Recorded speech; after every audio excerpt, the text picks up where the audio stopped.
Is the sole purpose of religious ideas to propagate the species? No, it's not the sole purpose. We discussed that a lot today. The sole purpose of religious ideas, the sole purpose, first of all, the questioner assumes that there is a sole purpose, and I don't think that that's accurate. So you want to be careful about reducing something complex to a single explanation. That's generally the purview of ideologues, right? They have one idea and it just covers the world, and the world is a little bit too complicated to be covered by one idea, unfortunately. The purpose of religious ideas, as far as I can tell, is to remind us who we are. You know, we don't live that long, right? And we're really complicated. And it's not easy to learn how to be a person. You know, I mean, it takes you like 40 years before you can learn to be a person enough so that you can get out of your mother's basement.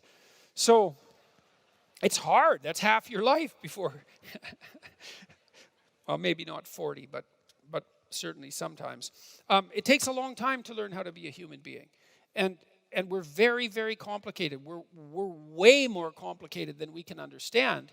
You know, and we've been watching each other for a long time, watching ourselves, telling stories about ourselves, trying to draw some wisdom from our self-observations, to teach to our children and to our grandchildren and so forth. And we've codified them in all sorts of strange ways in these memorable stories, fairy tales and myths and religious stories, all of those things. And what are they there for? They're there to remind us who we are, because we need to know who we are. And you know, we talked about that a little bit tonight. I believe the notion that I believe the most important idea that's ever been generated is the idea that men and women are made in the image of God. I think that a culture that isn't predicated on that belief, knowingly or unknowingly, and better, knowingly, is doomed to absolute catastrophe. Because there's no reason to assume that there isn't something about us that's of transcendent value. I mean, if for no other reason than the fact of our consciousness, you know, like here we are, we're aware of what there is. And it isn't even obvious that there could be what there is if there wasn't something that's aware of it. And so our very awareness plays an integral role in the fact of being itself.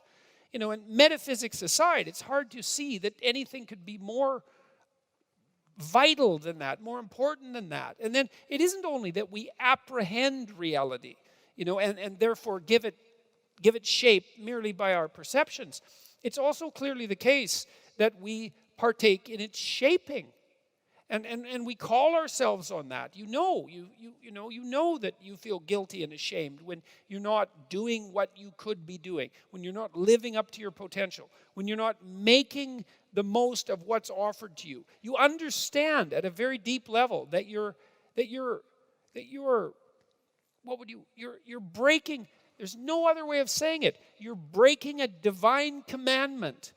You're offered this unbelievably rich possibility, and it's there for you to grapple with.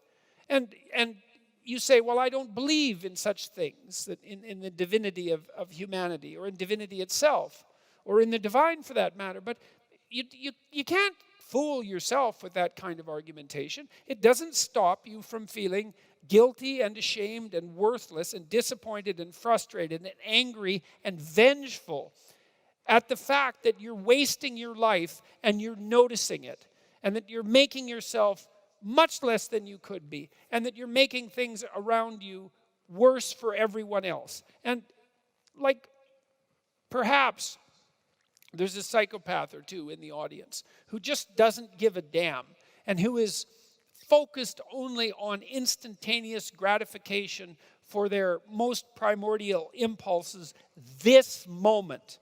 Right? But it's not a sustainable mode of being, and it's very rare. And so, the purpose of religious ideas is to wake us up. It's to remind us who we are, right? It's to remind us that we're imbued with a spirit that can be best described in some sense as immortal. It's the spirit that allows all of us to be conscious, that we all participate in simultaneously, that gives rise to the world and shapes it. And then to alert us to the vital importance of the responsibility that goes along with that. Because I do believe that we shape the world. We move it towards heaven, or we move it towards hell.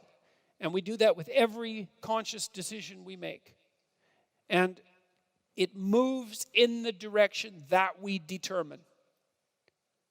And so that's what religious stories are there to remind us of.